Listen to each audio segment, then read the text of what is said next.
We often choose information that supports our delusions. That is what we want to think. But as Al Gore pointed out, ignoring inconvenient truths leads to some pretty bad decisions. Bad information, though it might be comforting, can lead to some bad decisions with some very uncomfortable consequences. We hear a lot about the need to develop more nuclear-based power for electrical energy because it doesn't contribute to greenhouse gases. And while it is true that it doesn't contribute as much to CO2 emissions as burning coal does, it is not true that it doesn't contribute some significant amount. So this is Plant Vogtle, and we have, as you know, two in Georgia. We have Plant Vogtle and Plant Hatch. So let's look at some of these parts of the equation. This is the average water use for Plant Hatch, which is very similar to Plant Vogtle. This is using their own information. If we look at the amount of water that's drawn out of the Altamaha River in terms of millions of gallons per day, we get 57 million gallons of water per day that's taken out. But the really significant issue is this one in the middle, because 33 million gallons per day is evaporated. That means it's consumed. It is totally lost. To put that into some perspective, Plant Vogtle and Hatch together evaporate approximately 77 million gallons of water each day. And that's more than the amount of water used by all of the people in the city of Atlanta and Augusta combined. And CO2 and more water consumption takes place, CO2 emissions, during the mining, processing, and transporting of uranium fuel. So we are getting lower on high-grade ore. What we've got lots of is low-grade ore. Where are the big sources of uranium ore? We don't have very much at all left. The big source is Kazakhstan. The two big countries that border Kazakhstan, Russia and China. And that's where their ore is going to go. That's the biggest world supply of high-grade uranium ore. So it's important that we get all the pieces together and not just pay attention to one little tiny piece of information that says that nuclear power will help us in global warming. The other thing we need to do is ask, well, what are the alternatives? Okay, well, we know that lighting building uses 30 to 40% of generated electricity. Nuclear power currently generates about 20% of electrical energy.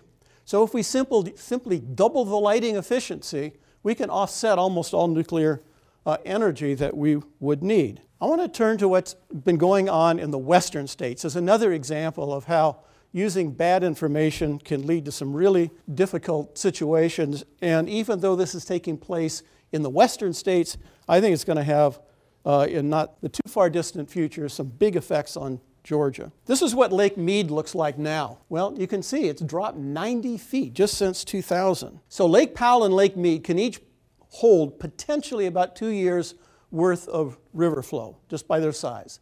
Each one now stands about half empty. So how do we get into that situation? Well, part of it is there's been a huge demand in water withdrawal. This is change in population in these southwestern states that draw upon the Colorado River. And you can see the red is great increases in population. The National Research Council in 2007 indicate lower river flows with global warming. This region is susceptible to long and deep drought periods. So if we look at population growth, growth is estimated to change between 2020 and 2030.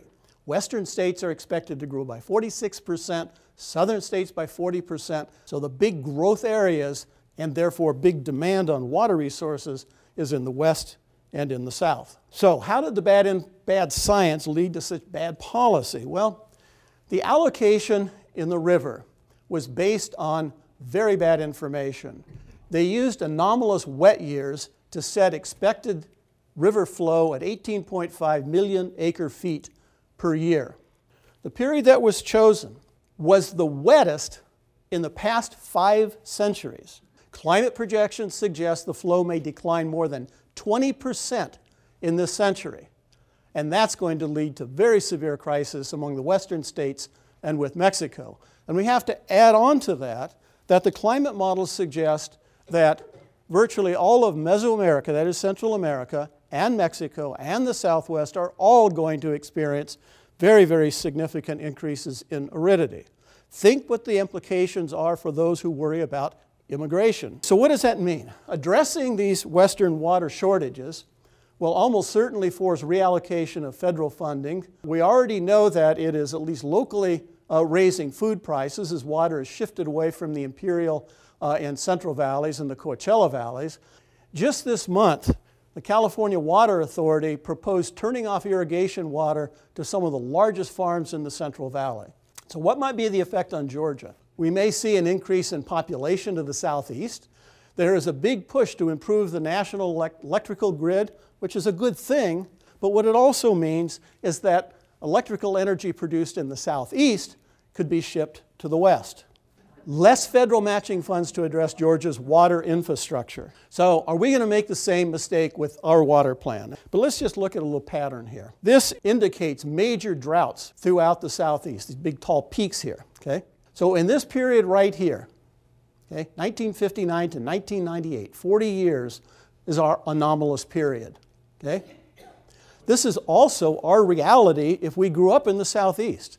Our reality is that we grew up in a period where we had an anomalous time of high rainfall. What we don't want to do is base our flow allocation on this period, even though that's what we're familiar with. That's our sense of reality in the South.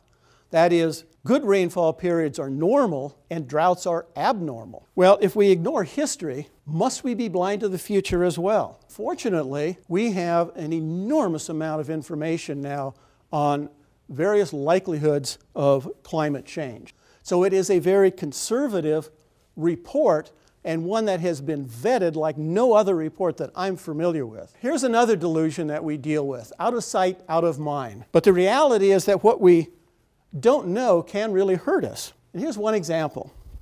These are leaking pipes, leaking underground. Now, not all of the leaks underground are dramatic like this one. Most of them are little pinhole leaks like that. Dilapidated water infrastructure throughout the U.S.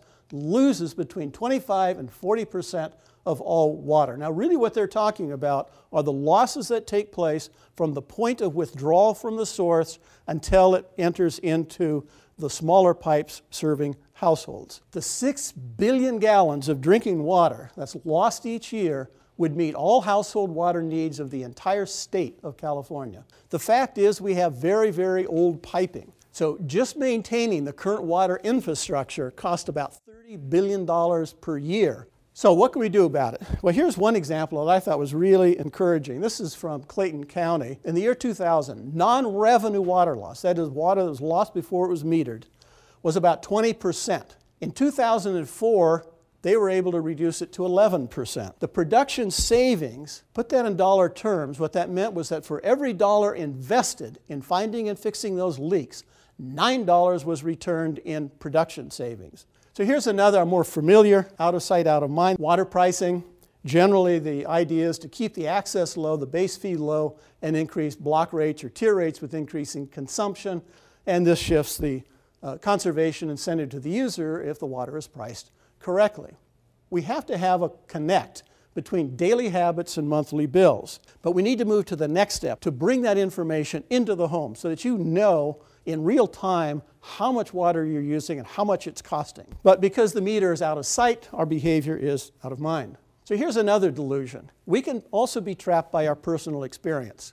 So we don't want to get trapped by the past, for sure. We also have to be willing to embrace change, and we can do that when we have the right information. We need to use the best information to make good decisions. We need to know the whole equation, the full life cycle of any venture we undertake, whether it's water conservation or energy decisions or improving the transportation systems. We don't want to get just a little piece of it. We want the whole thing.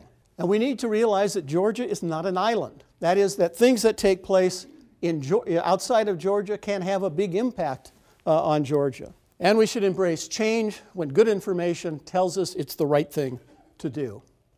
And then finally, we need to be grateful that we have at least a glimpse into the future.